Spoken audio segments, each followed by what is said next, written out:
എല്ലാവർക്കും നമസ്കാരം. ഇംഗ്ലീഷ് മലയാളത്തിലൂടെ എങ്ങനെ പഠിക്കാമെന്ന നമ്മുടെ 6ാമത്തെ ക്ലാസ്സിലേക്ക് എല്ലാവർക്കും സ്വാഗതം. ഒത്തിരി സന്തോഷമുണ്ട്.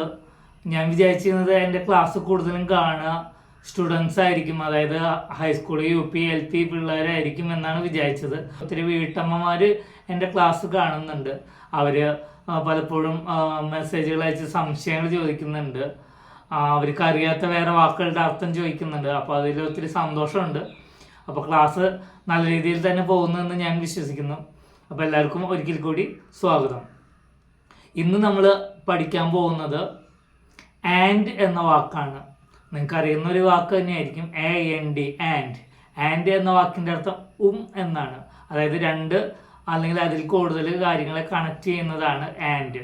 അപ്പോൾ ആപ്പിൾ ആൻഡ് ഓറഞ്ച്, ആപ്പിളും ഓറഞ്ചും. ഓറഞ്ചിൻ്റെ മലയാള വാക്ക് മധുര നാരങ്ങ എന്നാണ്. അപ്പോൾ ആപ്പിളും മധുര നാരങ്ങയും, ആപ്പിളും ഓറഞ്ചും. ഈ എന്ന ഉച്ചാരണം അതിൽ വരുമ്പോൾ ആൻഡ് ആണ് ഉപയോഗിക്കുക. അപ്പോൾ apple and orange, apple and orange. അപ്പോൾ രണ്ട് വാക്കുകളായപ്പോഴാണ് ഒരു വാക്കിൻ്റെ നടുക്ക് ആൻഡ് വെച്ചത്. ഇനി രണ്ടിൽ കൂടുതൽ വാക്കുകളാണെന്നുണ്ടെങ്കിൽ, ഇപ്പോൾ ഉദാഹരണത്തിന് രാമനും സീതയും ലക്ഷ്മണനും, രാമനും സീതയും ലക്ഷ്മണനും. അപ്പോൾ ഇത് ഓരോ വാക്കിൻ്റെ ഇടയിൽ ആൻഡ് വയ്ക്കേണ്ട. അപ്പോൾ ഇതിൽ അവസാനം വന്നത് ലക്ഷ്മണനല്ലേ. അപ്പോൾ രാമൻ, സീത ആൻഡ് ലക്ഷ്മൺ. അതായത് രാമൻ കഴിഞ്ഞൊരു കോമ, സീത കഴിഞ്ഞൊരു ആൻഡ് വയ്ക്കുക, ആൻഡ് ലക്ഷ്മൺ. രാമൻ, സീത ആൻഡ് ലക്ഷ്മൺ. അതുപോലെ തന്നെ ഇപ്പോൾ നാലാമത്തെ ഒരു വാക്കുണ്ടെന്ന് നിൽക്കുക.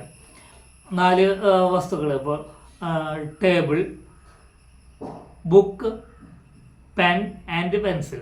ഓക്കെ, ആ നാലാമത്തെ ലാസ്റ്റ് വരുന്ന വാക്കിന് തൊട്ട് മുന്നാണ് ആൻഡ് വയ്ക്കുക. ലാസ്റ്റ് വരുന്ന വാക്കിന് തൊട്ട് മുന്നാണ് ആൻഡ് വയ്ക്കുക. അല്ലാതെ ഓരോ വാക്കിൻ്റെ ഇടയിൽ ആൻഡ് വയ്ക്കേണ്ട ആവശ്യമില്ല.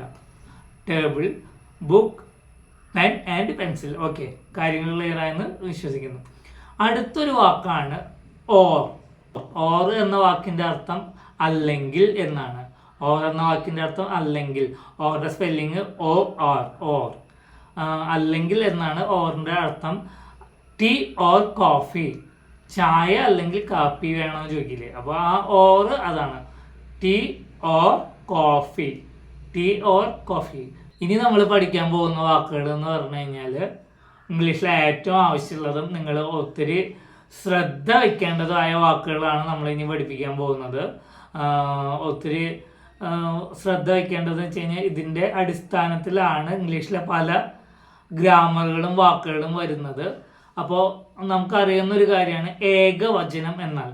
ഏകവചനം എന്ന് വെച്ച് കഴിഞ്ഞാൽ ഒരു വസ്തുവിനെ സൂചിപ്പിക്കുന്നു. ഒരു പേന, ഒരു പുസ്തകം, ഒരു കുട്ടി, ഒരു വീട് എന്നിങ്ങനെ ഒരു എന്ന് വരുന്ന വാക്കുകളെയാണ് ഏകവചനത്തിൽ ഉൾപ്പെടുത്തുന്നത്.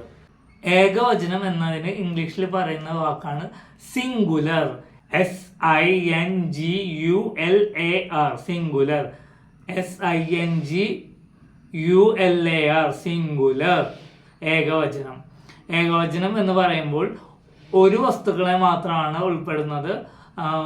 ഇനി ഒന്നിൽ കൂടുതൽ, അത് 2 വസ്തുക്കളാവാം, അതിൽ കൂടുതൽ എത്ര നമ്പർ വേണമെങ്കിലും ആവാം, അതിനെ പറയുന്ന വാക്കാണ് ബഹുവചനം. ഒന്നിൽ കൂടുതൽ വാക്കുകൾ, ഒരു വാക്കല്ല, ഒന്നിൽ കൂടുതൽ വാക്കുകളെ പ്ലൂരൽ എന്ന് പറയും. PLURAL, plural. പ്ലൂരൽ എന്നാണ് ഉപയോഗിക്കുക.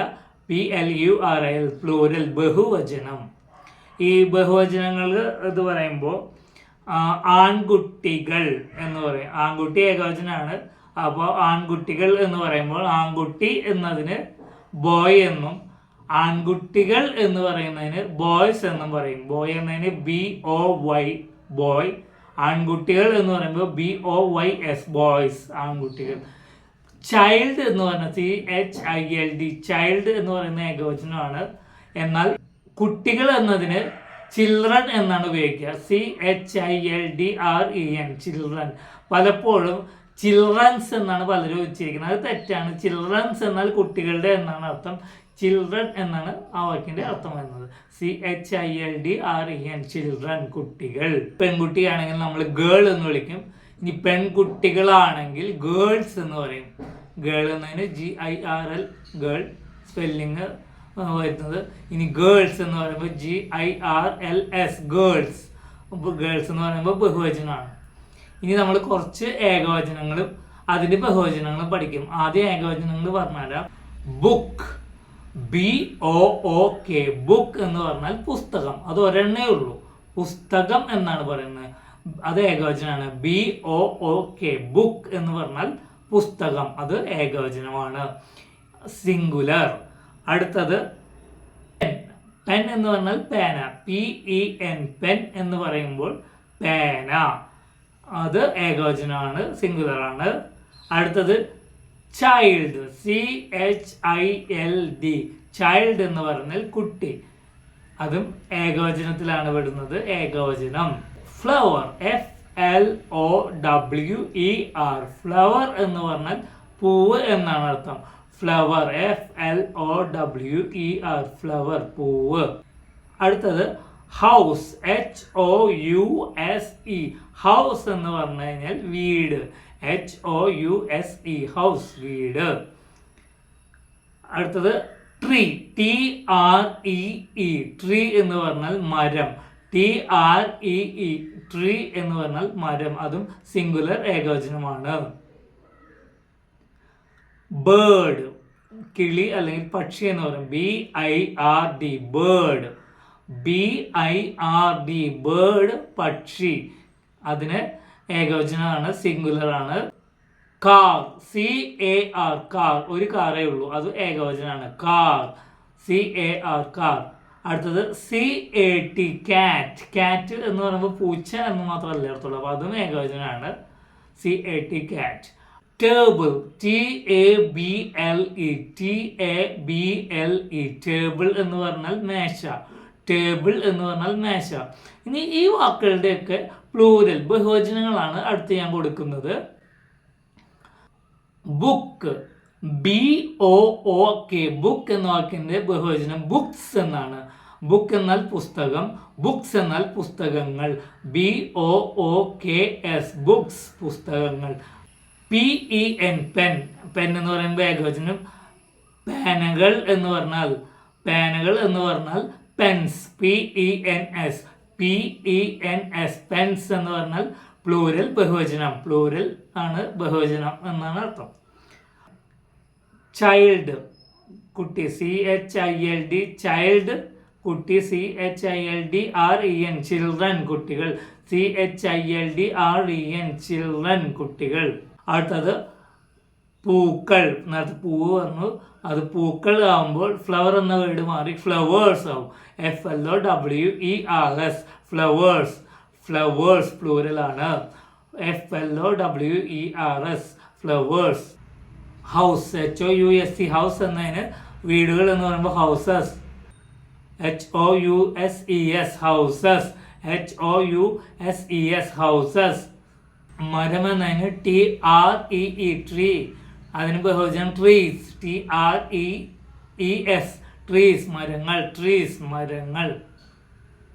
അടുത്തത് കിളി എന്നതിന് BIRDS ബേർഡ്സ്, കിളികൾ, BIRD ബേർഡ്, ബേർഡ്സ് എന്ന് പറയുമ്പോൾ കിളികൾ, BIRDS ബേർഡ്സ്, കിളികൾ. അടുത്തത് കാർ, CAR കാർ എന്ന് പറയുമ്പോൾ ഒരു കാറ്, കാറുകൾ എന്ന് പറയുമ്പോൾ CARS കാർസ്, CARS കാർസ്, കാറുകൾ. അടുത്തത് കാറ്റ്, CAT കാറ്റ് പൂച്ച, CATS കാറ്റ്സ് പൂച്ചകൾ, CATS കാറ്റ്സ് പൂച്ചകൾ. അടുത്തത് table, TABLE table, TABLE table എന്ന് പറയുമ്പോൾ മേശ, മേശകൾ എന്ന് പറയുമ്പോൾ TABLES ടേബിൾസ് മേശകൾ, TABLES ടേബിൾസ് മേശകൾ. ഇന്ന് ഞാൻ നിങ്ങൾക്കൊരു ഹോംവർക്ക് തരുന്നുണ്ട്. കുറച്ച് ഇപ്പം തന്നതല്ലാതെ കുറച്ച് ഏകവചനങ്ങളും അതിൻ്റെ ബഹുവചനങ്ങളും എനിക്ക് മെസ്സേജ് ചെയ്ത് അയച്ചു തരണം. തെറ്റിയാലും കുഴപ്പമില്ല, കാരണം നിങ്ങളുടെ ഭാഗത്ത് ശ്രമം ഉണ്ടാവണം. കഴിഞ്ഞ ദിവസത്തെ ഹോംവർക്ക് ആരും ചെയ്തില്ല, അതൊരു ഭയങ്കര വിഷമമുള്ളൊരു കാര്യമാണ്. അപ്പോൾ പറ്റുന്നവർ ചെയ്ത് എനിക്ക് അയച്ചു തരിക. ഒത്തിരി ഹോംവർക്കുകൾ നമ്മൾ ഓരോ ക്ലാസ്സുകളിലായിട്ട് തരും, ഓരോരോ ഹോംവർക്കുകൾ ഓരോ ക്ലാസ്സുകളിലായിട്ട് തരും. പക്ഷേ അത് ഏറ്റവും കൂടുതൽ ചെയ്യുന്ന ആൾക്ക് ഈ ക്ലാസ് കഴിയുമ്പോൾ ഒരു സമ്മാനം ഉണ്ടായിരിക്കും. സമ്മാനത്തിൻ്റെ വിലയല്ല നോക്കേണ്ടത്, നിങ്ങൾക്ക് കിട്ടുന്ന ഒരു അംഗീകാരമാണ്. അപ്പോൾ അതെല്ലാവരും ശ്രദ്ധിക്കുക. എല്ലാവർക്കും നന്ദി, നമസ്കാരം. 6ാമത്തെ ക്ലാസ് കഴിഞ്ഞു. നാളത്തോടു കൂടെ നമ്മളൊരാഴ്ച പിന്നിടുകയാണ്. അപ്പോൾ ഈ സപ്പോർട്ട് എല്ലാവരും എനിക്ക് വീണ്ടും തരണം. വേറൊരു കാര്യമുള്ളത്, നമ്മുടെ ചാനലിൽ ഇനിയും കാണാത്തവരുണ്ടെങ്കിൽ, താല്പര്യമുള്ളവരുണ്ടെങ്കിൽ അവർക്ക് നിങ്ങളിത് അയച്ചു കൊടുക്കുക തന്നെ വേണം. അതുപോലെ തന്നെ ഗ്രൂപ്പിൽ ജോയിൻ ചെയ്യാൻ പറയണം. എൻ്റെ നമ്പർ ഞാൻ താഴെ കൊടുക്കുന്നുണ്ട്. പഠിക്കാൻ താല്പര്യമുള്ള ആർക്കും ഇതിൽ വരാം. നമ്മൾ ക്ലാസ്സുകൾ എന്നും ഉണ്ടായിരിക്കും. അപ്പോൾ ആ യൂട്യൂബിൽ ക്ലാസ് കിട്ടാത്തവർക്ക് പഴയ ക്ലാസ്സുകൾ കാണാനും അവസരമുണ്ട്. ഇതിൽ പലരും ചില ക്ലാസ്സുകൾ മിസ്സായെന്ന് തോന്നുന്നു. അപ്പോൾ ഇത് 6ാമത്തെ ക്ലാസ്സാണ്. ബാക്കി 5 ക്ലാസ്സുകളും എല്ലാവരും കാണാൻ ശ്രമിക്കുക. നന്ദി, നമസ്കാരം. നല്ലൊരു ദിവസം എല്ലാവർക്കും നേരുന്നു. Thank you.